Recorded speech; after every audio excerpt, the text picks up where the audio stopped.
Welcome, ladies and gentlemen, to this another NEWSPASTE podcast with me, your host, Johnny Vedmore. Every time I do a little intro now on the NEWSPASTE podcast, I hear a tiny little bit of Terry Wogan in my voice, an infamous presenter from the UK.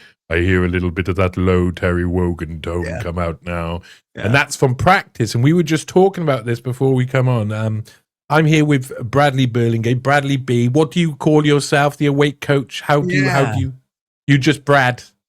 I'm Bradley. Brad is I don't trust Brad, right? Like at a certain age, it's Bradley, right? Like that's what was given, right? Is Bradley. So it's much more dignified than Brad. Brad might be the 20-year-old guy doing keg stands at a sorority or fraternity party, right? Might put something in your drink. Bradley. Well, wait a minute. What's he going to put in my drink? Because I might invite him to the party if it's good. Yeah. We can talk about that later too. We can talk about that later. Yeah, well, I'm not sure about Brad, but I like Bradley already. Me and Bradley have been having a conversation in a very short conversation. I mean, we've maybe spoken a dozen lines to each other, and most of them were laughs. So that's a good sign. Cheers, by the way. It's a great way to start. Chin chin. Diolch yn fawr, my friend. Thank you very much for being here, as they say, over here in Wales. And we were just having a little chit chat about that because you've got a little bit of Welsh ancestry, haven't you?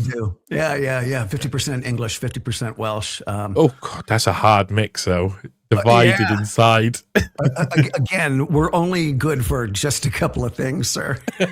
Go on, tell me. You told me a quick story. Please, is it okay to swear? I try. Oh, it's completely. Actually, to be perfectly honest, a lot of my audience would prefer it if you swore. But yeah, it is okay to swear. Those are my people. I say it all the time that if Jesus were to actually come back now, he would have a whip in one hand and a bottle of medication for Tourette's syndrome in the other. Right? Like if you're not throwing out F-bombs somewhat casually, you have no idea how bad it is currently in the reality. No, but my mom's side of the family is Welsh, right? And her mom, my grandmother, I should say, passed when I was 7 years old. And it was my first introduction to loss of any kind. You know, we didn't have pets. We didn't have anything. So we went and we saw grandma. And as we were about to leave, she came over. I came over to her. We got a hug. And she held my hand and she goes, "Honey, I want you to remember one thing. You're a Welshman. And Welshmen are only good for three things: drinking, fucking, and coal mining. And my darling, there are no more coal mines." I was 7 years old, Johnny. Yeah, my mother from across the room goes, "Mom!" Too late, man. Too late. I've been dining out on that story for 30 years. It's amazing piece of advice there from a lady who knows. Yeah, she knew, man. Thank you so much, by the way, for making the time for me. I appreciate it greatly, man. I dig your work. Thank you. Yeah, man. I'm really happy. I'm really happy to have a conversation with somebody who, from the off, we're just laughing, we're just enjoying ourselves, and I mean, this is part of what you do. As I'm sitting there thinking there, you see, I go through a load of processes in my brain, and then I analyze process because I kind of have to remain objective within journalism. I constantly find myself questioning the thoughts that I have. To see if they're paranoid or conspiratorial or too far this way or too far that way. See if I can find some form of objectivity. And when I'm listening to you there, I'm thinking to myself, I'm urged to tell you a story, and I'm urged to tell you a story about. It's a sad story, really, about my grandmother. About when I was 7 years old and my grandmother died, and she was one of the most important people in my life. And before I tell you that story, even if I tell you that story, it doesn't necessarily have to be that I tell you that story, but it makes me think this question: do people, because I mean, for the people at home, what do you do? First of all, you down there, it's titled your weight coach, but you're about wellness, aren't you? You're about alternative ways to find spiritual and mental and physical well-being, I would assume. Yeah. No, I was blessed with a very, very strange, dark life. And I have recovered multiple times from things that would have dropped other people, right? And each time I kind of evolved and I leveled up and I grew, right? And I sit here in front of you now at 55 years old, arguably the best version of myself that I've ever been.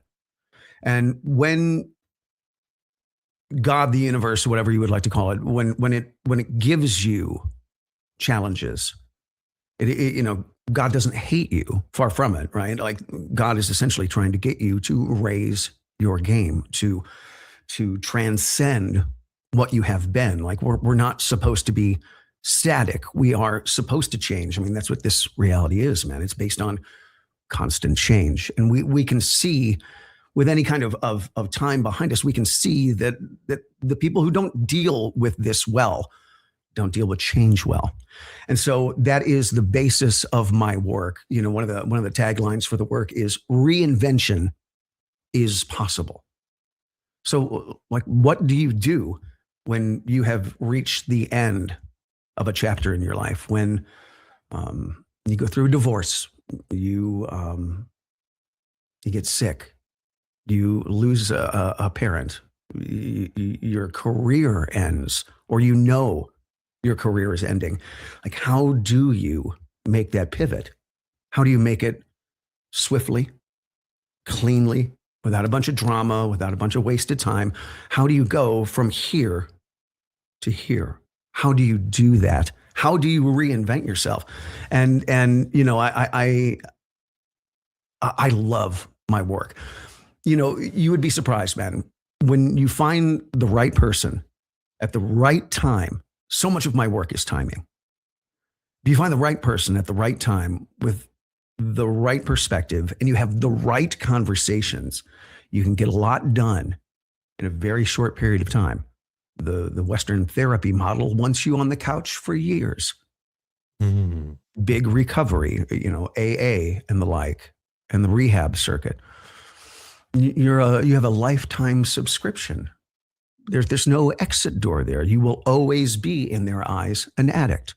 Okay, I need to ask a question. This is the original question. So when I listen to you tell a happy story about your nan, and a very, very clearly a traumatic moment in your life, but in the same way, something that stays with you forever, and possibly the best sentence anybody's ever said to you in the world ever as well. Arguably. Arguably, yes. Yeah, arguably. I can imagine you've probably heard a lot of sentences. But when I hear that, I was driven to tell you a story myself. Yeah. Now, then I thought about that, and I thought, I wonder if it's the first question came up, and another question has come up now in my.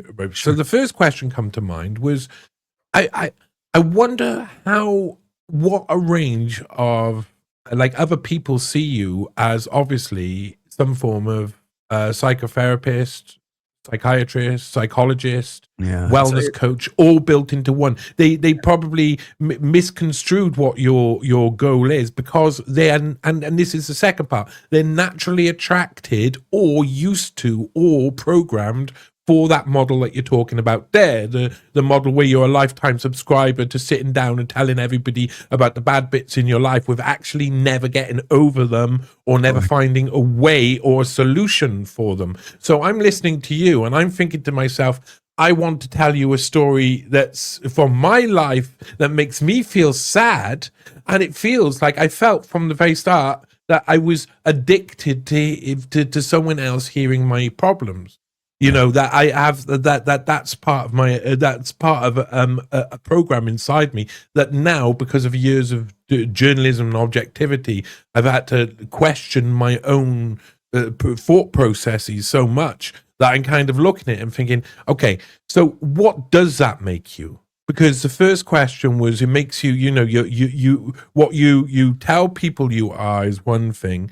What, in reality, what does your job look like, or what does your work with people look like? My work, if I distill it down, my work is having short, important, pointed conversations with people, right? Like a good, proper talk. One man to another, one man to one woman, getting down to it, having meaningful, deep, meaningful conversations, and actually being a fantastic listener, being people, even people out in, you know, when I used to produce large scale events back in the day, and I would have people just come up and just tell me their story, just standing there. And so there's something about, God help me, this thing. There's something about this thing that makes it very easy to speak with me. Very easy to speak with me. This is my history. Open and honest, right? Yeah. No bullshit. Like, look, man, you're paying me for this. Let's cut the shit. Let's get down to it. Let's have these conversations. And again, right person, right time, right conversations. Meaningful change, Johnny, does not have to take years. It does not have to take decades. It can happen in a matter of months. This is definitely the right time for us to converse. You know, there's a couple of things that come into my head with this, because I've been through, I mean, like yourself, I've been through a lot of heavily traumatic events. I've seen other people and how they react to them. I've seen negative reactions. I've seen positive reactions from such events. I've seen people who rise up from flames, and I see people who burn to death in their own, for their own reasons, for their own desire to disappear, to turn, curl up into themselves and pretend none of it's happening. I understand that part of it, but I also understand something there. When I was, my father died in 2025. He passed, and I had a troubled relationship with my father, and when it reached the peak of the trouble, when it was likely that we would never properly speak again on terms that we're ever going to be able to, like, we were always going to have trouble for the rest of our life in communicating. Yeah. We sat down for, it was between Christmas and New Year's of 1999, I think. And we sat in a pub called the Cross Inn, now the Naira Bevan, in Cabalfa in Cardiff. And my dad said something to me. He said, everybody else had gone away. My sisters had gone away. I mean, this was the last time me, my sisters, and my dad were in the same room together. All of us. That was the last time until his funeral. And he said to me, when we were alone, I know you have what I have. He said, I know that people come to you and they tell you everything. They tell you all of their secrets, and you can have a massive effect on people and change people. And he said, I know you have that too. Wow. And it was the only thing I think my father's ever said to me that where he openly, honestly, like, opened up a part of himself that was hidden. You know, he was always someone who he had. I mean, even my auntie told me at the funeral, he had told all of these stories in the past, these amazing stories about his youth. He had asked for me not to be told them, not to ever know them. So he had gone out of his way to make sure that he hid all of his experience, like literally all of his experience from me, and which was the most bizarre way to father to an extent. It was like fathering in the present moment. And right. He had extreme alcohol issues. He was an extremely loud, big character, but he had extreme issues when it came to being a philanderer. He was habitually, he had 4 girlfriends at a time, you know, as well as my mum. And he would philander in front of me when I was young as well. So there was loads of different dynamics. But that was the first and last time where he'd actually opened up something. And it was what you were talking about. You was trying to get to the essence of what you were saying there. And I understand it fully. I mean, from my heart, people come up to me, and the people who can't talk to anybody else talk to me about all of their problems. Yeah. So when did you start realizing you had that ability? That's a good question. You know, I've gone through. I've been fortunate in that I've had multiple lifetimes within this lifetime, and I had always been kind of developing that side of me, the empathic side, the compassionate side, the side that could relate to anyone. I had been developing that for 30 years, but I will tell you, not consciously. Not consciously. I was pretty well asleep. You know, I worked in the music business in Los Angeles, for God's sake. I was not dialed in. I mean, I began a practice of meditation and learning about Buddhism and Hinduism when I was back in college, and always kind of developed that side. But it wasn't until 2006 when I had an encounter, or I should say a series of encounters with a teacher, with a guru, and he cracked me open. He cracked me open on a night in June of 2006. He literally cracked me open like an egg, and I've not been the same since. So it was after that everything started to come to me. You know, just like, I'll give you an example. I was working on an event series for Airbnb back in 2018, right? And it was the day of the show, and everything was up and running. Everything was fantastic. Maroon 5 was on stage, which is a terrible band, by the way. I'm with you, my friend. Just my God, the horrors that come out of that sound system that night. But I was just, you know, once the event is up and running, 90% of your work is done. You just make sure nobody burns the place down. And this is just one example. I got a very, very clear message. Very clear message. Go talk to that lady. And I was like, okay, here we go. And she was a staff member. She was hired to work production on the day of the show. And I walked up to her and I said, hi. I said, I'm Bradley. I've been one of the producers this week. I'm sorry. I never really got a chance to introduce myself. I'm Bradley. It's a pleasure to meet you. She goes, hi, my name is Michelle. It's nice to meet you too. And I said, I don't normally do this, Michelle, but I'm getting a really strong message that I'm supposed to come over and ask you if you're okay. Is everything okay? Johnny, she looked at me and immediately burst into tears, like had to excuse herself. And she came back to me like 10 minutes later, and she was like, how did you know? I'm like, I didn't know. Whatever the infinite being that oversees this gorgeous tire fire that we call Earth, it really nudged me and asked me to come over and have a conversation with you. And we did. We ended up talking for 45 minutes. And so it's one of these things where I think some of us are given gifts, and we don't understand when we're young necessarily what those gifts are or how to develop them. And so, you know, as much as the experience I had with the guru, with the teacher back in 2006, I was in no way, shape, or form prepared for how my life would change. I mean, within 4 years, I was out of the music business. I was divorced. I was borderline homeless. Like it was not, it was not a fun process. But I think that some of us are given gifts. I feel like the older I get, Johnny, the less I believe in free will. The less I believe in free will.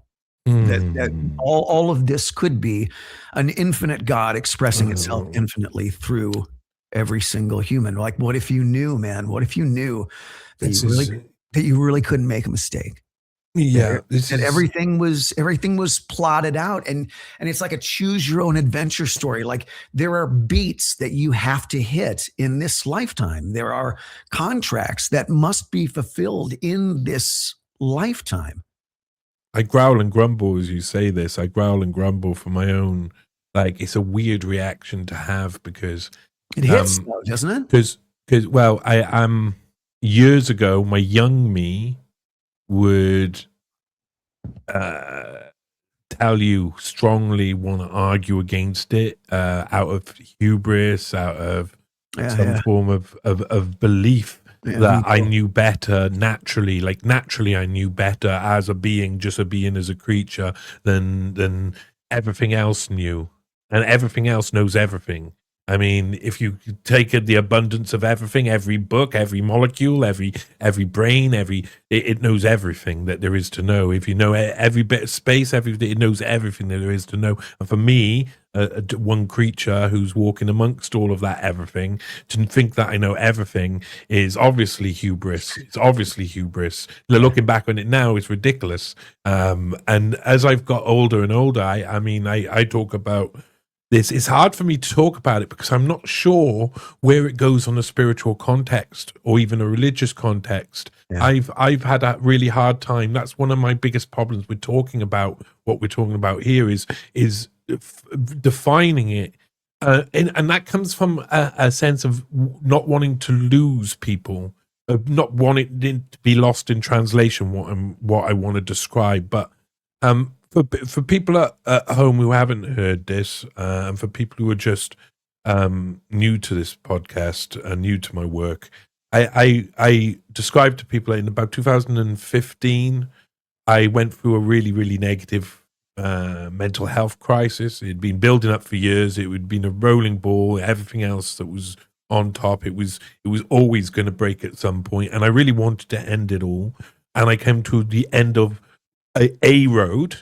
And I said to myself, okay, if I want to end it all, then what is the other alternative to ending it all? And the other alternative was to not worry or care about anything anymore. Because if the alternative is death and the alternative is maybe nothingness, then my other way, I can do what I want.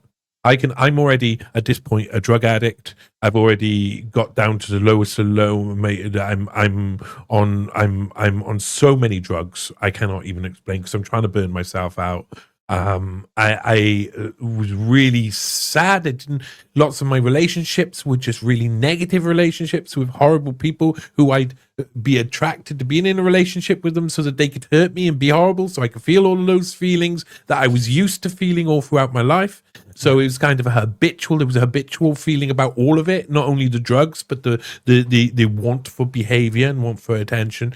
And I decided to go through what was really I kind of call it like a psychedelic sort of like hiatus, where I spent 3 months really on magic mushrooms, Welsh magic mushrooms, picked from the Garth in Gwaldy Garth, up on the old ruins, up on the medieval mounds, up on the hills looking over Cardiff.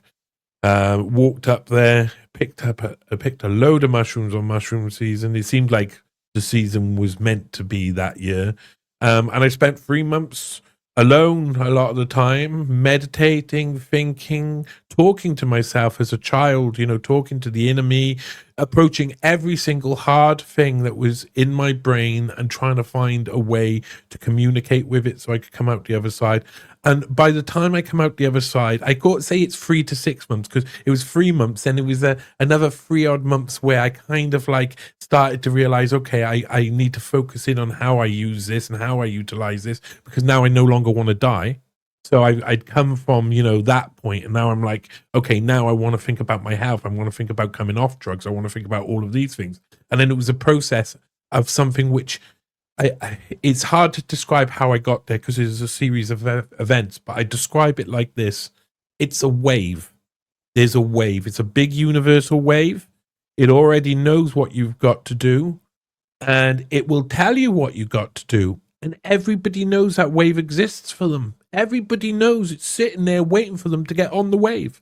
And as soon as they get on the wave and they let go of themselves, they don't try and stop, get off, try and cajole, try and stop where it's meant to go, because it's scary. It is scary to let yourself go and believe that there is something greater that will lead you in a direction that you will come to, and you will realize who you are and the next place you're meant to go, and it's constantly unfolding. That idea is like, it's so spooky, kooky, it's so out there that you don't want to relinquish what you see as free will over to it. But free will, next to the wave, is nothing. It's not. It's the wave will crush anybody who's in its path if you don't get onto it and just accept you have a point for your existence. And it goes in a journey and it goes forward. And from that point on, and for the past 10 years now, been 10 years, since 2016 especially, I've lived my life on the wave. And every time the next thing that I'm meant to do ends, I'm shown the next thing that I'm meant to do by the universe itself. It's happened like that for 10 years. It's like clockwork. I finished, it includes with articles, with projects, everything. I finish something, I say that's the end of that, I turn around and something else appears. And it's how it's been. And I describe it as a wave. I find it hard. How would you describe that I'm talking about? Because I think you'll understand that. First of all, congratulations. And I mean that in all earnestness. Congratulations. Right? Because you could have destroyed yourself. You could have. And you were on your way. And for whatever reason, you decided to make a hard right turn. I can only imagine the amount of ancient wisdom that was found in those particular mushrooms from that particular area of the world. Right? Like you can grow the stuff in your closet if you want, but there's levels to psilocybin, to those particular kinds of mushrooms. Psychedelics are one of my favorite conversations, by the way. I too have done a tremendous amount of psychedelic work, and it's actually going to be a bit of my focus 2026 and moving forward now, because I feel like it's a different time and we can have a different conversation about psychedelics now. But I think your process was absolutely needed, Like the ego must die. It's like it's super helpful when it comes to things like not being eaten by a lion, right? Very helpful for that, but fuck all for almost everything else. It's not helpful. I mean, we're currently living in a reality that looks more and more like a cartoon every single day. People like you and I are squarely in the crosshairs of a dozen different psychological operations, radiation poisoning, trauma, hypnosis, mass hypnosis. Like, this reality is insane right now. And I will tell you that the ego ain't going to help you with it. Mm-hmm. You're not going to be able to think your way out of the next, 8 to 10 years? The brain ain't going to help you. The ego's not going to help you. Getting here and moving from here to here, that is what you did. That's what you did. And you know, I often do free writing when I do these kinds of conversations, because I never know what's going to come out. And I wrote down the phrase, "You died to your old self." The old self had to go. And the only way that clicked for you was to go and pick mushrooms and get that, and to understand else out of the way, and connecting very clearly to all that is. And I mean, one of the things that helped mentally was spending a lot of time thinking about how almost every single part of my body has reformed or become anew in my life. skin drops off, bones reform, everything changes. Everything changes. And when you look back in time and you bring so much pain and baggage with you throughout your life from trauma from the past. But I was groomed by a prolific pedophile between the ages of 9 and 11. And that stuck with me and had an issue. It was an issue throughout my life because it caused me great anxiety at a very young age. And I know why it was that I felt that anxiety. But when I look back and I talk to my younger self, I realized I was a completely different person. I felt sorry for that child. But that child, I mean, my experience has rebuilt me over and over again, both in body, spirit, and mind. You know, I've reformed over and over again. So that was one of the key things that helped me, is that the psychedelics allowed me to have those conversations with myself. And one of the big things I knew, and I had avoided it for years, I knew I had to sit down and do what you're doing there when you're writing. I had to write to myself. And I had to write to myself because if I say words to myself, then that doesn't have the same effect in the mind. It's like if you tickle yourself, you can't make yourself laugh. When you write something down and you're looking at it and you're talking to yourself through your own writing, everything comes out. I didn't get through 2 paragraphs before I broke the entirety of that cycle. Before that cycle had ended, it took 2 paragraphs, but to write those 2 paragraphs took maybe 20 years. It is, I'll put it to you this way. Many people have and will exhaust themselves in the process of trying to outrun their shadow. You can try and drink it away. You can try and snort it away. You can try and screw it away. You can try and eat it away. Like, confronting the shadow, lovingly confronting the shadow, confronting all the dark shit that happened to you, and finding, even though it's not a straight path oftentimes, but finding a destination of forgiveness for self,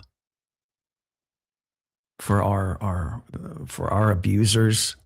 Like that's the destination. If you can find forgiveness, that is the basis of all positive change in our lives.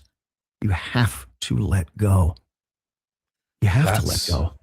Super hard. Oh my God, no. And can I tell you, that's why psychedelics are so incredibly powerful and so incredibly effective for that process. It is, again, you find the right substance with the right guide, and you do it respectfully. I mean, I at age 55 now, I look at psychedelics as sacrament, as holy sacrament that's been given to us by God, right?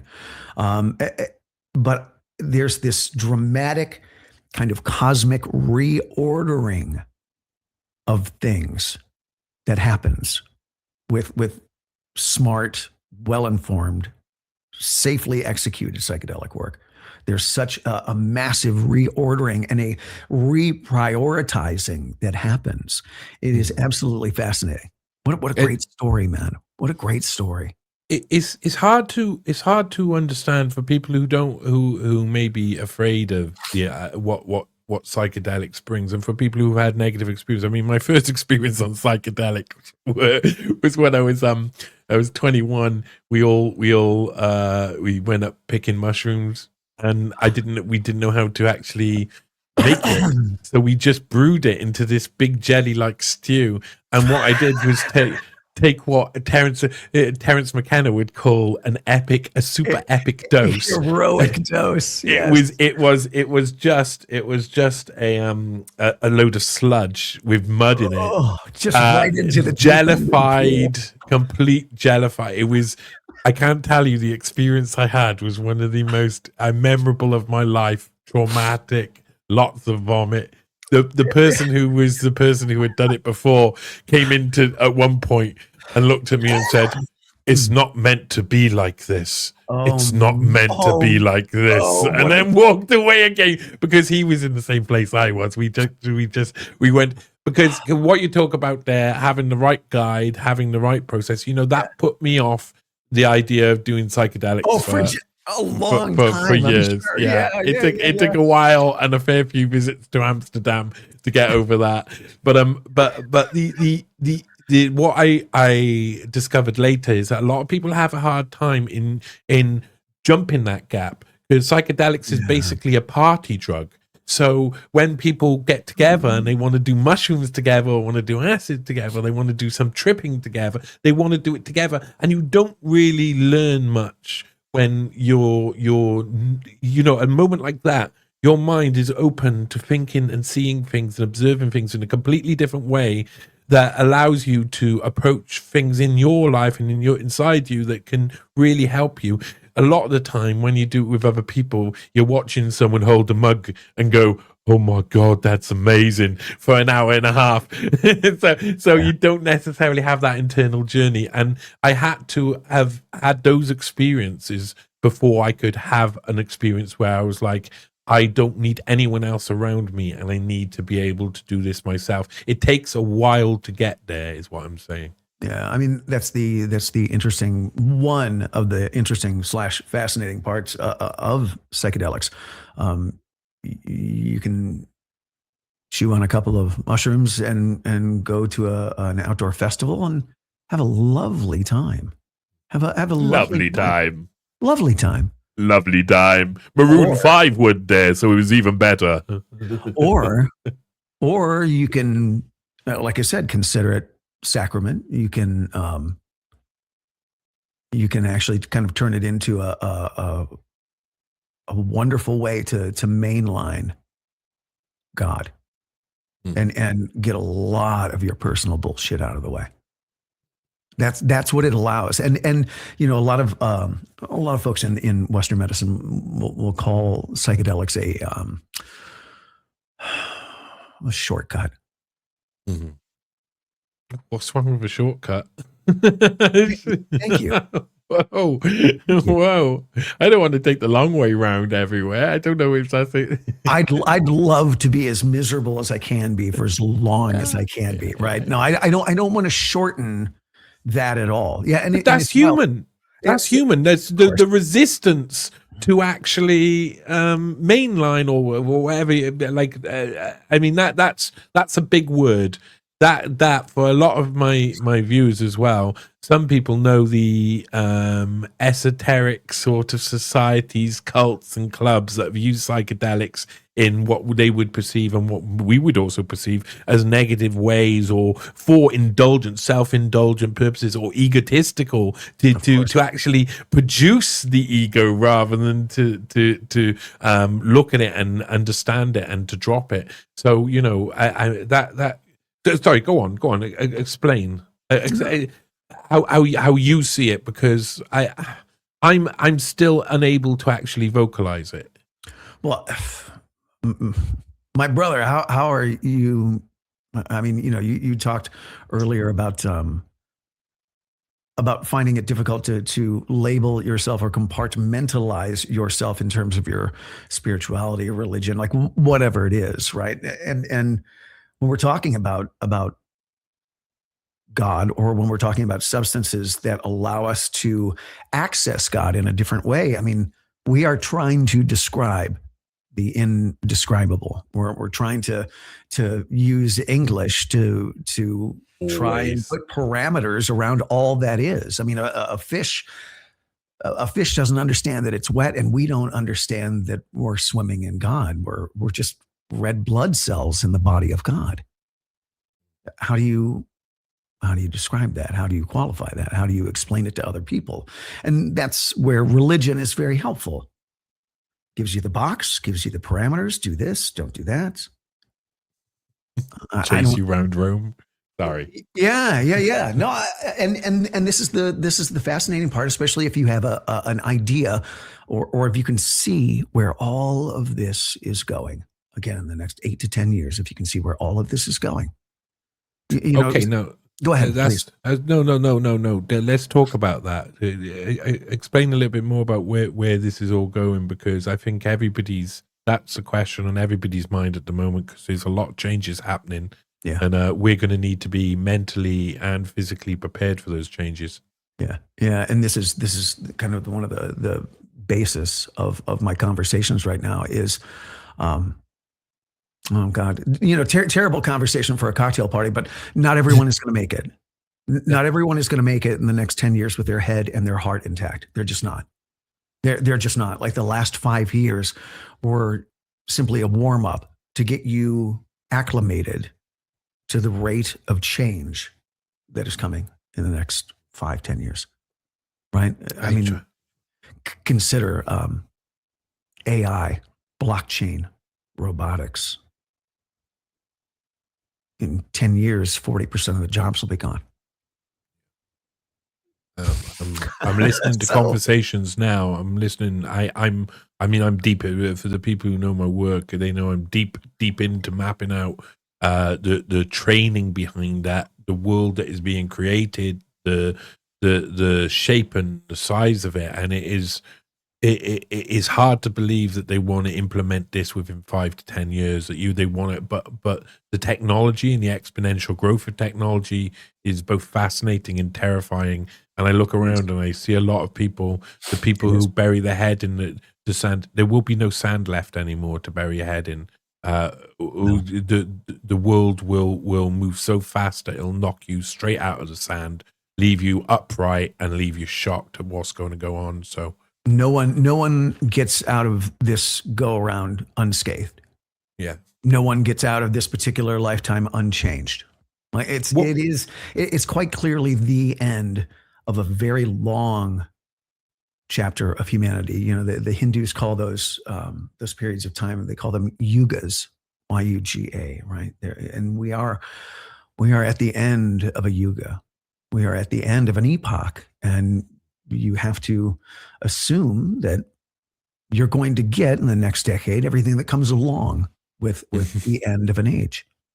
You're going to get the collapse of currencies. You're going to get aliens or extraterrestrials. You will see old religions die. You will see new religions pop up. You will see cults.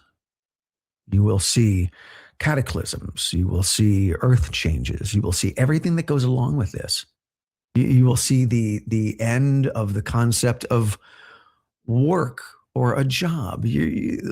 Like this ain't stopping.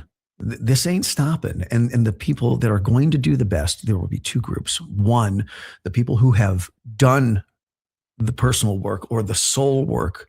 They've done that work and they've cleared out their bullshit, and they are free and they are capable, and they are no longer held back by the old shadow, by the old concept of themselves. Those people will do very well. And I think those people who want to be of service, I think they're going to do very well, right? Because when you say service, you mean service to what is good in the universe itself. Yeah. I mean, look, we all know how humans don't like change. And this reality is based on the concept of non-stop, constant change. And again, no one gets out of this one. No one gets out of this one without changing. And so I think the people who are willing to reject this broken reality are going to do fantastically. And I think the people who will want to hang on and cling to this broken reality, I think they're going to do the worst. Like, at a certain point, like, how many more soccer games do you need to watch? How much more football do you need to watch? How much more television do you need to watch? Like, how much more are you going to invest? Like, if you know it's all fake, if you know it's all illusionary, how much more of it do you want? How much more do you need before you're willing to reject it and walk away and say, no, I'm not.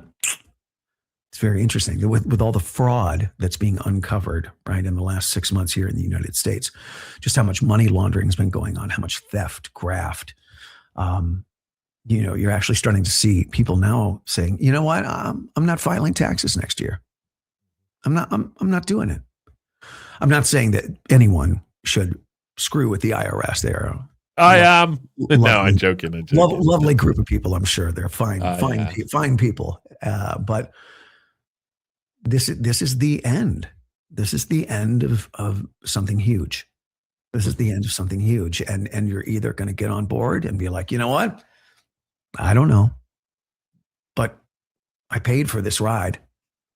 Mm-hmm. I paid for this ride. And so that paying for the ride, getting on the ride. I'm on the ride anyway. You've been on the ride for 20 plus years, like I have. Yeah. Go ahead. No. Go. No, and I think that gives us, and not in an arrogant way, right? And not in a I'm better than anybody way. Like not at all. You and I are just, we've been rebuilt differently. Yeah, we've been rebuilt differently, and I think that this is part of, again, the idea of a soul contract, the idea that we were given certain beats that we have to hit in this lifetime. And if this is the end of an epoch, if this is the end of an age, the end of an era, humanity is going to need guides. They're going to need Sherpas, if you will, to help them get up and down this mountain safely. I have been really rebuilt.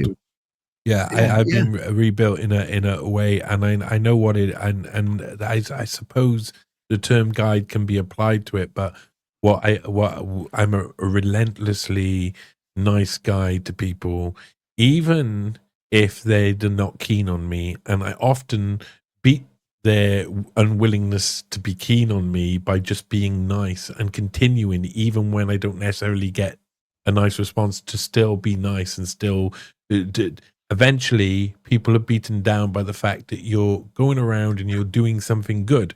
There's a lot of people out there who are in trauma, who are they're worried about what's going on. They have no idea what's happening. And I feel like my place, I've been reformed to kind of float through all of this with no fear, no worries, nothing like that, and help other people understand they don't need to worry. They don't need to worry. It's all happening. It's all part of the experience. Each little issue you have, you worry about at the time and then disappears afterwards. You don't even remember it a year later. It's like even the worries at the time aren't necessarily, I've now got to a point where I take on very extreme things. Very extreme things happen, and I kind of walk into it, and I don't see it the same as other people would see it. I don't see it necessarily in the same. I know how to get in touch with my emotions. I know how to let out my emotions, so I don't suffer the psychology afterwards, the negative psychology of repression, of keeping everything pent up inside me. And I think that's part of the guide, isn't it? That's part of the guide, is knowing how to process your emotions, and then teaching other people how to process their emotions. And that's basically what you do. Yeah. You could say that you've learned how to self-regulate. That you've learned, maybe you haven't had an official course of study, but you have learned how to maintain balance, how to maintain what's going on in your head and your heart and your soul and what goes on outside. And you've managed to find a balance, to find some kind of equilibrium with it. And you well as know as I do, a fair amount of the population don't know how to do that. Right? They don't know how to do that. How do you get them to do that? I mean, I know this is probably very kitsch, I don't know, a way to say it. But if you've got someone who's listening to this, who is, and let me describe sad. They're at a point in their life where they're surrounded by things and people that they don't need, who don't help them, who don't make them feel better. They're at the bottom, but they feel like if they change anything, it'll be too much of a risk. It'll be too much of a risk, and they'll lose themselves, and that will be negative in comparison to the extremely negative situation they're willing to sit in, but they want to get out of it and they want to change. Where is that starting point? Well, it's interesting. It's going to sound so trite, but I'll say it anyway. Oh God, I'm going to cringe when I say this, but I'm going to say it anyway. You begin with gratitude. Oh, God. Don't be ungrateful to yourself. Oh, how just dime store fortune cookie nonsense, but it's true. But it's true. Like I consider, again, like I was put here to do X, Y, and Z. I made these agreements before I came here. And the further I get away from fulfilling those agreements, from hitting those beats, from doing what I'm supposed to be doing here, the further I get away from that, the more miserable I became. The more miserable I became. And so at a certain point, my God is an infinite God and a chaotic God. It can do anything at any time, both good and bad. I understood at a certain point that refusing to change was actually forcing God's hand. So you can either do it or I'm going to do it. And at a certain point, if you understand that God is a perfect agent of chaos, do you want to go ahead and start making changes first, or do you want God to do it? Because God will get you homeless. God will get you in a wheelchair. The wave will ride right over you. It will crush you. It will crush you. And you go first. You go first. And I love the concept of God as a mirror, God as the perfect parent, right? And for the most part, God will be like, okay, if you want to do lines of stepped on blow all day long, go, all right, fine. Go ahead. You can do that. Right? It's perfect parenting. It's parenting out of pure love. Okay, go ahead if that's what you want. But when, and especially with addiction cases, when we get to a point, Johnny, and we go, you know what, I'm actually better than this. I'm actually better than this, man. I don't want this anymore. I'm going to stop doing this. Then the perfect parent goes, oh, you've changed your mind. How wonderful. Awesome. And all of a sudden, support starts to come in. The burden becomes slightly lighter, right? And so it's all us. We've been taught that everything that we need is outside of us. It's not true. It's your movie. You're the costume designer. You're the set designer. You're the casting agent. God's your executive producer. He'll let you make whatever film you want. If you want to make a tragedy, if you want to make a dark comedy, if you want to make a hero epic, he'll let you. But you go first. You go first. And it all begins with being grateful for what it is that's around you, whether you fucking like it or not. Whether you like it or not. I don't think God appreciates the ungrateful. And I think that again, let's go back to psychedelics just for a moment. That shift in perspective that becomes available that you couldn't see before. That's one of the beautiful parts about a respectful, divinely led psychedelic experience is that shift in perspective. And all of a sudden you go, yes, she's a massive pain in my ass, but I understand why she's in my life. Mm-hmm. Right? You begin to be grateful for what it is that you have been given. And you understand that you're not the teacher, you're the student. Begin with gratitude. Just wake up every day and go, thank you. Thank you for the air in my lungs. Thank you for the beats of my heart. Thank you for 4 limbs working independently. Is gratitude just the expression of love in that sense? Well, yeah, man. I mean, look, dude, you know as well as I do, the higher you go up the mountain, the thinner the air gets. But the air is made of love. And just like climbing any mountain, there's an acclimation period. There's an acclimation period. I don't know. Again, like we've been given gifts, man, and some of us don't have a choice. Like for myself, right? I'm 55 years old. I am completely unemployable. Join the club. I mean, maybe, when you come to America and they have these things called Walmarts, these huge box stores. I'm sure you're familiar with Walmart, right? I'm sure you guys have something along the same line. Asda, which is owned by Walmart in the UK. Ah, there you are. And so at the checkout door, before they let you leave, they ask you for your receipt so they can do a cursory check of your cart and say, yes, he did pay for this. On you go. I could be, if I absolutely have to get a job, I could be the most enlightened Walmart greeter. Right? And just blessing people all day, right? Go with God, my child. Go with God, right? And send them on their way. That's the only gig. Maybe a DJ. I could probably be a DJ if I could find a gig where I could just play ambient music all day. Yeah, hey, those gigs exist. Sounds like a great gig in the sky. I miss those gigs. Were you a clubber back in the day? I've been a musician for most of my life, so I spent a lot of time in. But Cardiff had a bigger nightclub scene. Yeah. So it's interesting, man. Like for me, and I'm sure it's like this for you. There's no plan B on this thing. There's no plan B on this thing. I apparently made a promise a long time ago that I was going to help as many people as I possibly could get from here to there. And it's no surprise, man, that this coaching practice is taking off now at this period of time. I told my long-suffering wife, bless her heart, who's been asking,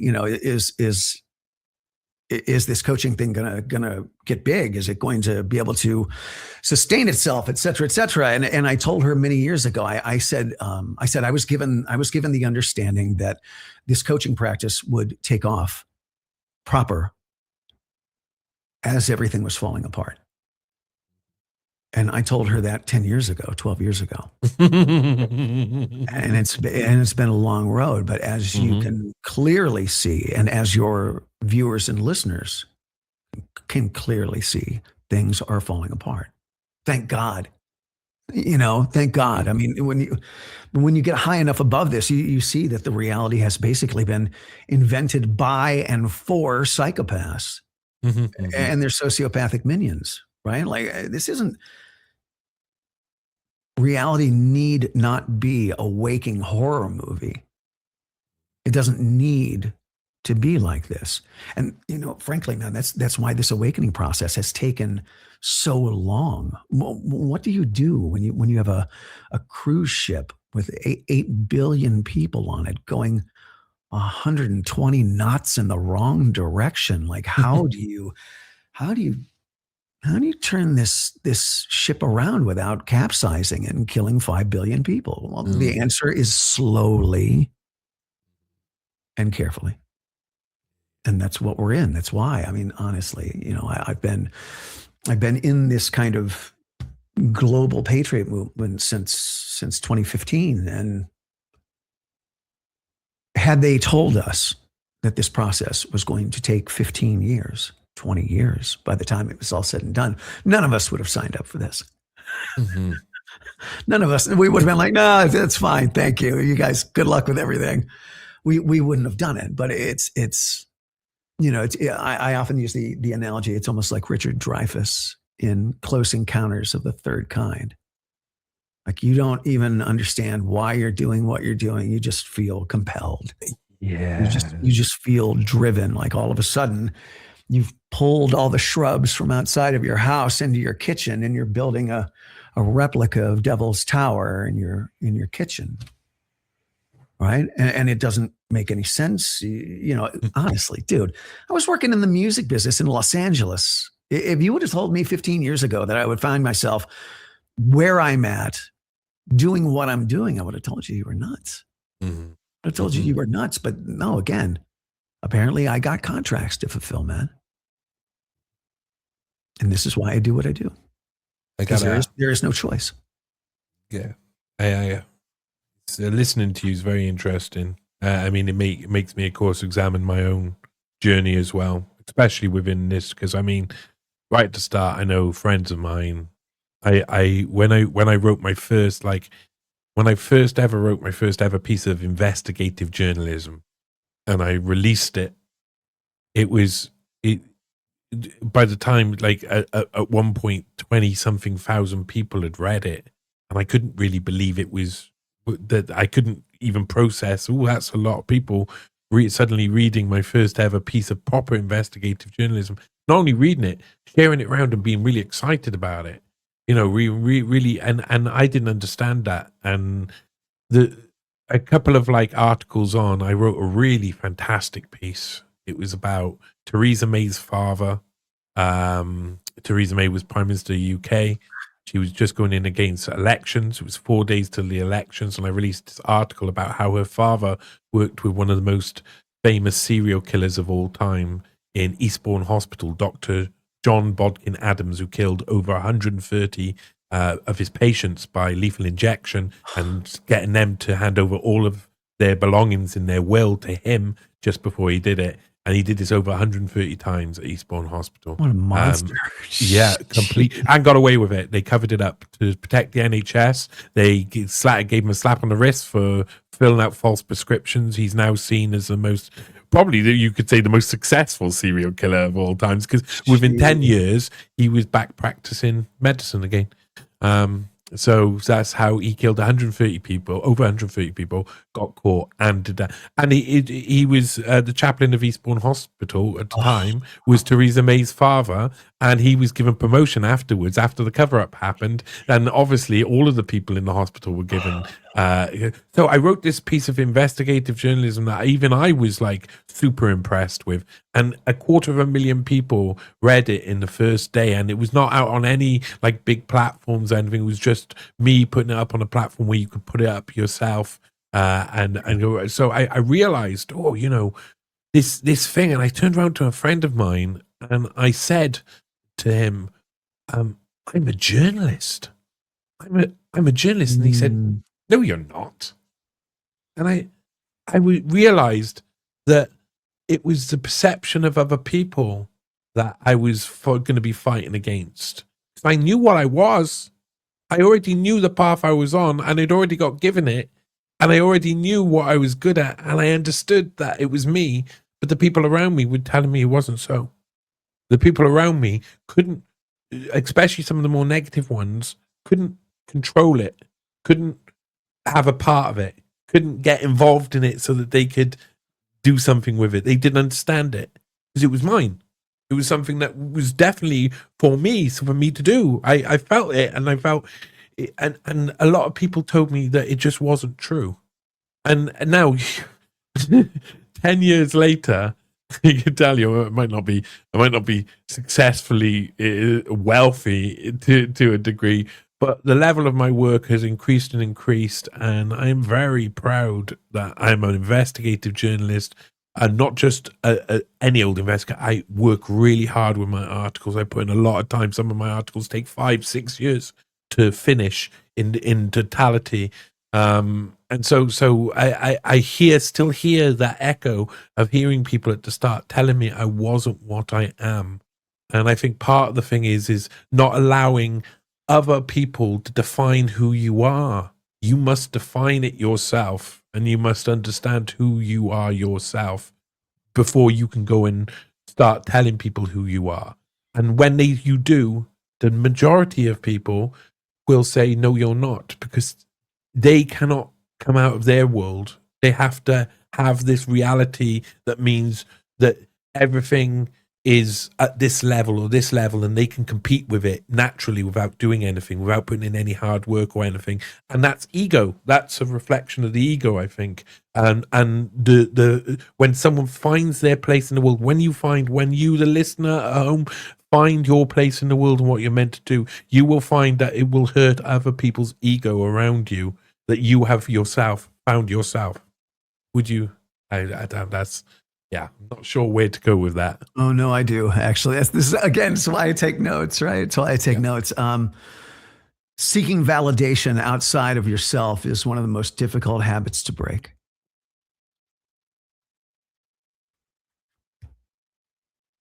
If like at a certain point, I don't follow sports any longer, but I actually love mixed martial arts. It's the only sport that I actually follow, and I like it because it's like a high speed, violent version of chess.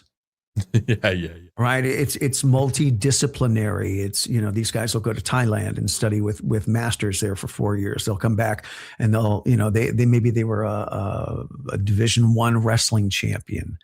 They'll go and learn jujitsu in Brazil, right? And it's just move and counter move and counter move and counter move. And I find it fascinating in a gladiatorial kind of way.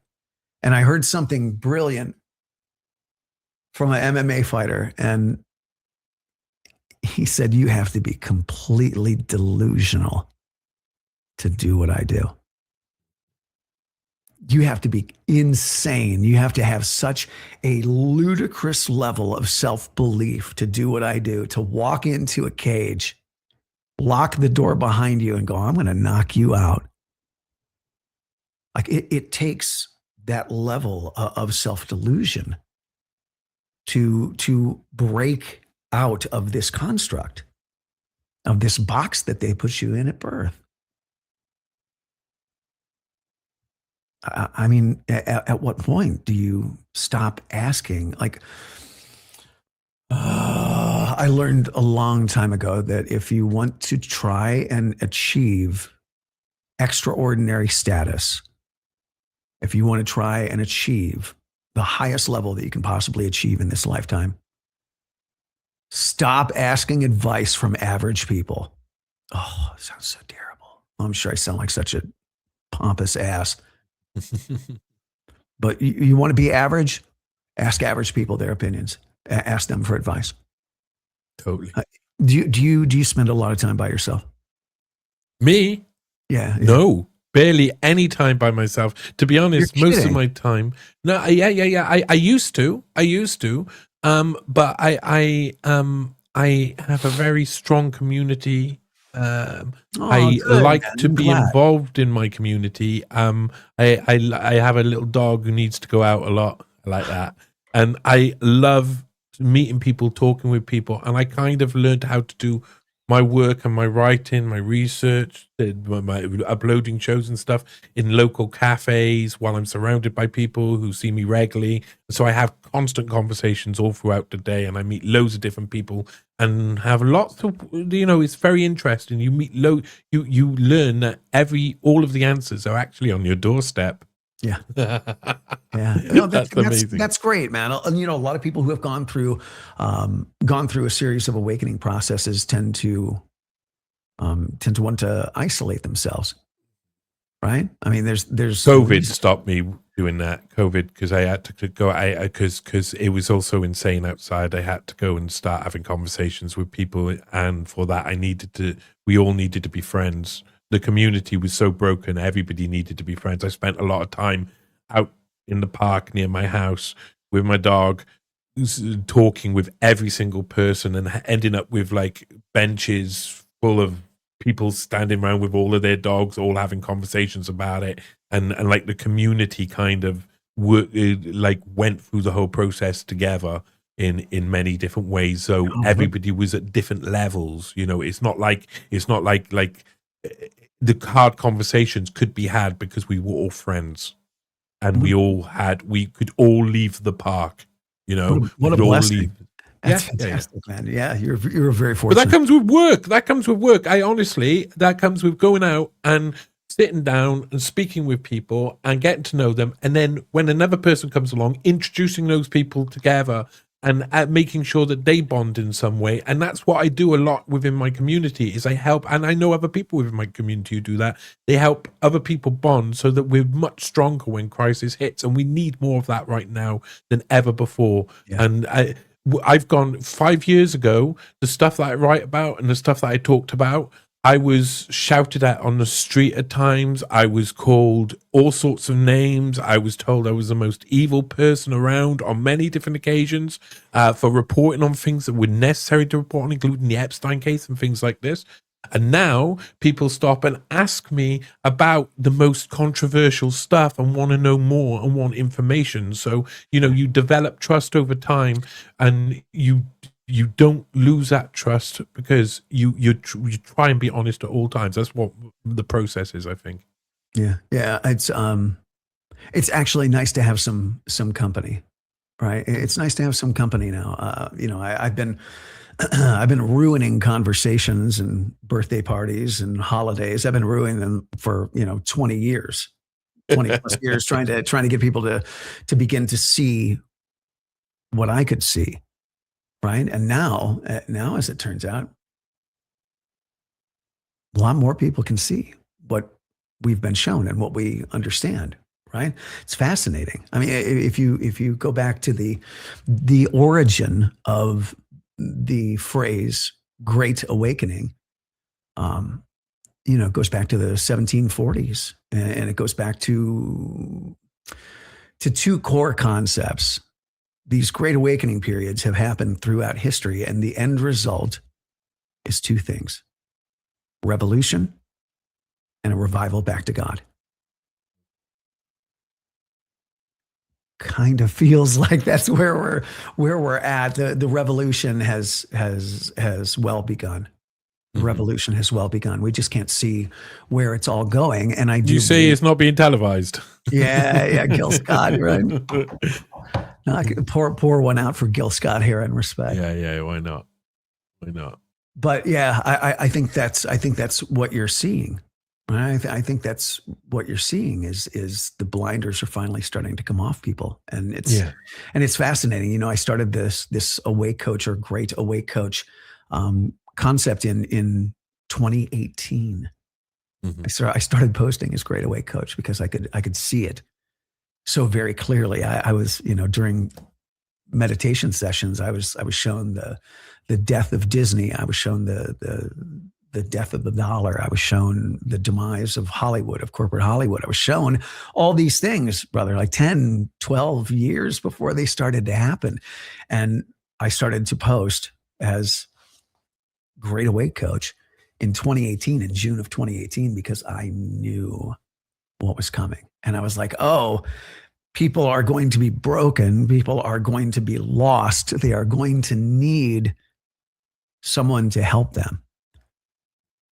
How early was I? Johnny, how early was I, man? Yeah. I feel early, you. right? Yeah. And it's a blessing and a curse, right? Like I've been early to so many concepts in my life. I've been the first guy that did X, Y, and Z. And of course the business or the concept didn't work because I was too early. And that's why I'm more excited for the next couple of years than I have been in a long time, because it feels like the kind of work that I'm doing and the kind of service that I'm providing to people, it feels like it's right on time. Right now. I think we're both. I think we're both. We're in a place where there's people are catching up to where we're heading, and we're heading somewhere really quick. Yeah. It looks like a car crash, but I tell you, coming to the end of this, but what I'd like to do is think about other conversations we can have that can be useful in the future. Because it's not often that like you meet people who have got a certain understanding and a willingness to speak about certain things that other people might not be willing to speak about. And that's something that I don't mind. I don't mind having conversations, even tough conversations, And if you don't mind having tough conversations, I'd love to have some more tough conversations about the realm of psychotherapy, of psychedelics within psychotherapy and psychedelic use. Some of the people and the companies that are co-opting that at the moment, some of the organizations that are using it, I wouldn't mind having a much wider sort of conversation that's more maybe more organized at some point. Yeah, I love that, man. Yeah, Because I love that. it's very rare I meet someone who's willing to have a conversation that is, outside the boundaries. And I really want to note that when I see it. If we're both in the same place where we've, because what I've taken from this this podcast today, Bradley, is that it comes to a point where you've got to see where you think your place is in the world, and you've got to grab it, and you've got to go towards it, and you've got to just accept it, however hard it is, however many difficult sort of tasks are in between. That's part of the process, and it never ends. There's no I've got there in the finish point. I'm at a place now where I'm like, I've gone through all of that journey, and it's taught me a lot, and I woke up a lot. But that wake up is a constant process where I've just accept that I do not know everything. And I think that's something, the want to give someone the thirst to know more and accept they don't know everything is kind of the game. Yeah. It is it's the pathless path. It is a long series of lateral and sometimes diagonal moves. The awakening process, the heightening your awareness, developing the self, enlightenment. And I don't care for that word, but everybody knows what it is, right? It is the pathless path. It does not show up until you take the next step and the path unfolds in front of you. It's very rarely just a straight line. It's diagonal moves. It's 2 steps to the left, 1 step forward, 2 steps back. It is. Put your hand on the hip, move your knees in tight. No. That pelvic motion. It really drives them insane. Yeah, it does. It does. But again, there's like for some of us, man, there's no plan B. There's no going back. Like it's ever forward, sir. Yeah. It's ever forward. And I think embracing that idea of ever forward, I think that's the only appropriate attitude to have in the next couple of years. Like totally. Don't hurt your neck trying to look backward. Don't try and do it. Yeah, no, I've a dozen years ago or so, I was convinced that I was supposed to do shamanic work with people and be a psychedelic guide. And, I put that aside for many years. And I was looking for something a little different. I was looking for something like a passion project. And about 6 months ago, I sat down and really was asking for clarity, was asking for wisdom, was asking for like, what's my passion project? What is it?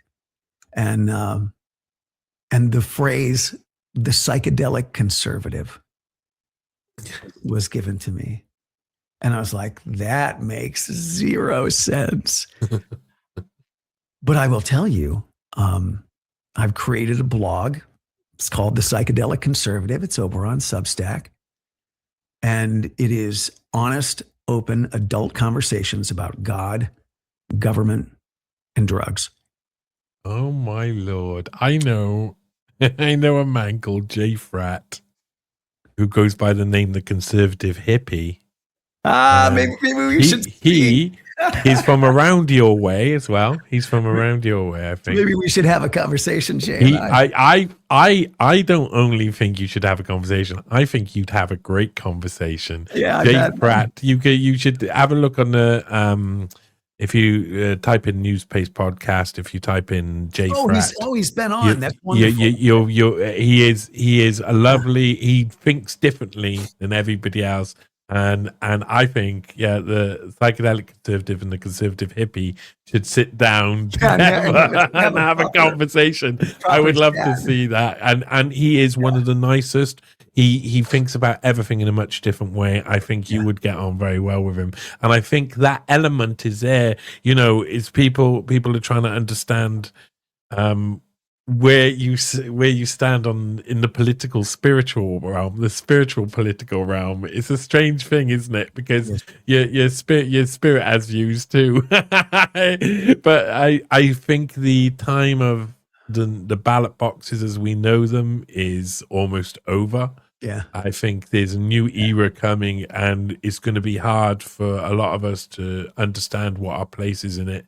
And so what you're doing is really important. Can you explain how people can find you and what they can find you for? Yeah, man, of course. Thank you. Yes. So first and foremost, I'm going to do a group program starting February 15th. I'm going to lead a group called the Alcohol Freedom Process. It is a outside the box, non-12-step, non-AA take on alcohol removal. In 8 weeks, I teach people every single thing they need to know about how to, in a drama-free way, simply remove alcohol, just to take it off the table and not make it a big deal, not label yourself as a forever alcoholic, to just make a very conscious choice to stop. It is a full body program. It is mind, body, spirit. It's fascinating when you look at Alcoholics Anonymous, man. It is now 90 years old, and the process has never changed. The big book has been edited slightly. Just some of the stories have been edited, but it's the exact same text from 90 years ago. I mean, with all due respect, 90 years ago, we were using leeches as a detox modality. But those leeches, though. My leeches. Give me my leeches. I don't want modernity. We were giving people frontal lobotomies as a mental health modality. So, well, I mean, those lobotomies, though.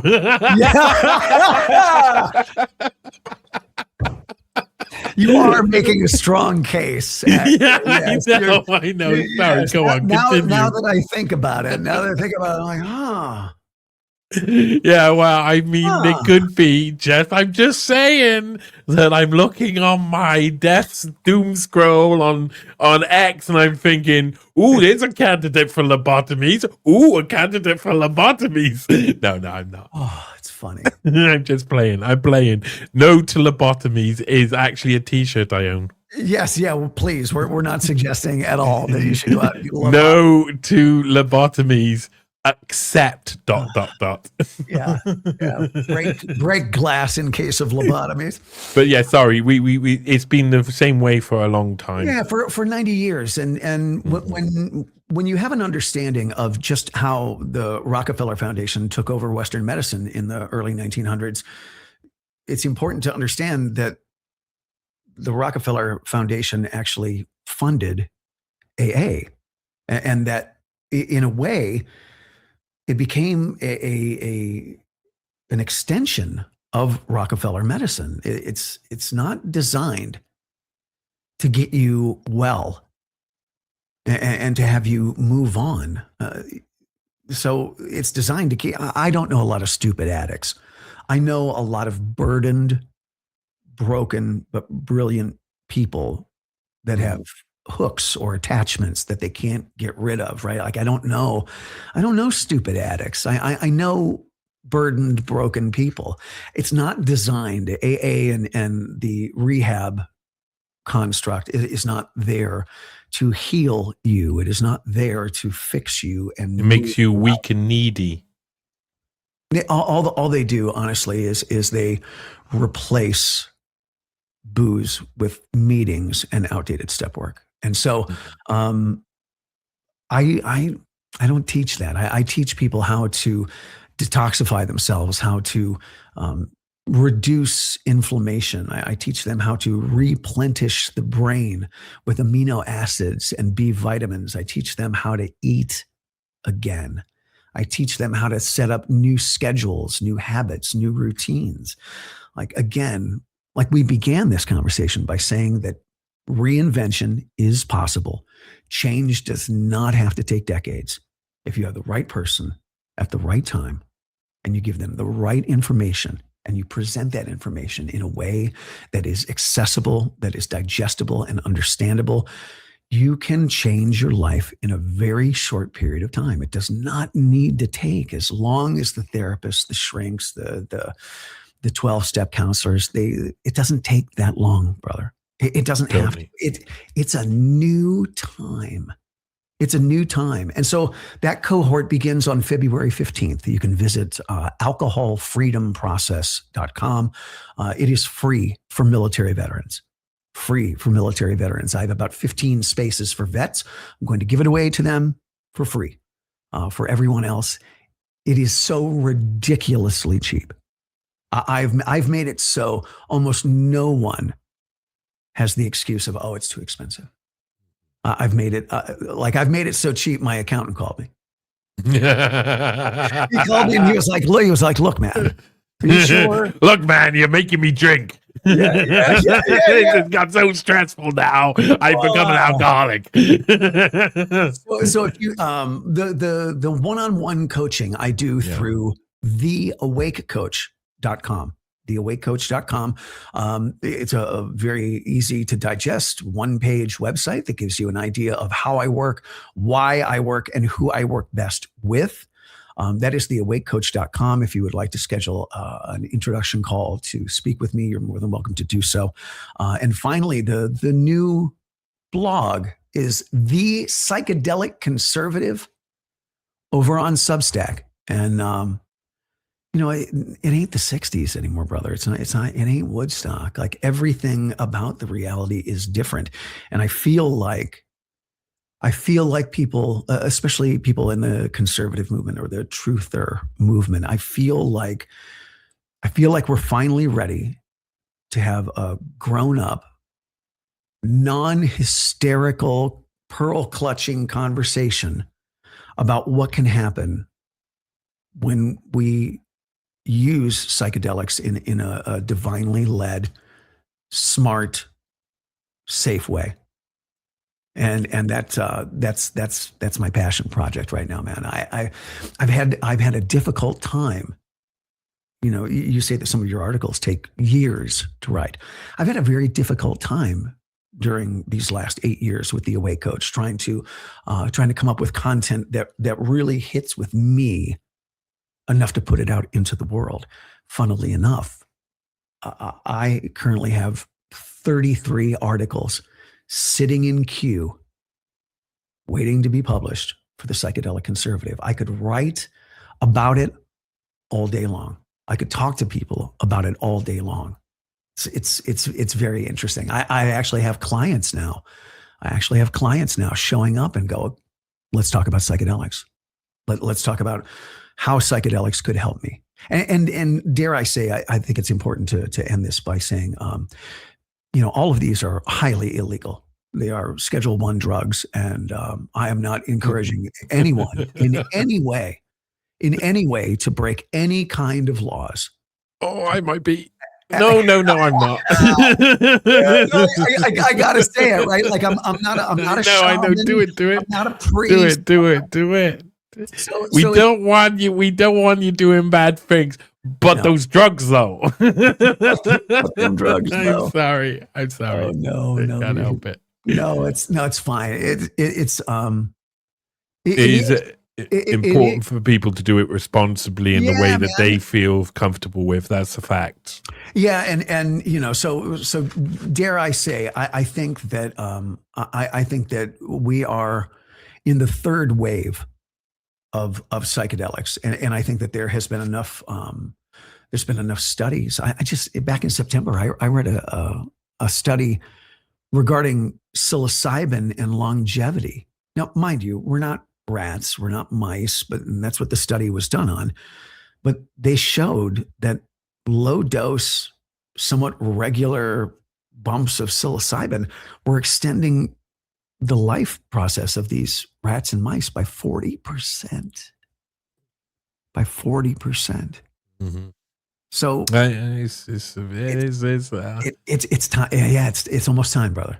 It's almost time to come out of the closet and have these open, honest conversations and begin to be. Maybe it's to be a bit of a brand ambassador for this kind of work, and it's very specific work, brother. Not for everyone, for God's sake, right? Like if you got control issues, please don't. Yeah. Please don't, man. This has been an absolute blessing. You never know how these conversations are going to go, but this was absolutely lovely. And it's been awesome to meet you, Bradley. Yeah. Awesome to meet you. I have to say that again, you echo your sentiment there is true. You don't know you don't know if when I meet people for the first time, I don't know where it's going to go, but I always know that there's people come into my life for a reason quite often. People I find extremely interesting as well. And I think we're going to have, this is the first of a fair few conversations that we're going to have. I hope it is. I hope we're going to converse again about all of this. Yeah, please don't be a stranger, and I'll do my very best to not be as well. Yeah. Yeah. Awesome. Don't be a stranger. And to all of you watching at home, this has been the NEWSPASTE podcast. All of the notes, all of the links, everything like that in the description. Enjoy yourself. Happy New Year. Happy 2026 to you as well, Bradley. Happy 2026. Thank you. Yeah, this one's going to be a banger. Yeah, it is. This is going to be a banger, man. It is going to be explosive. And on that note, bye.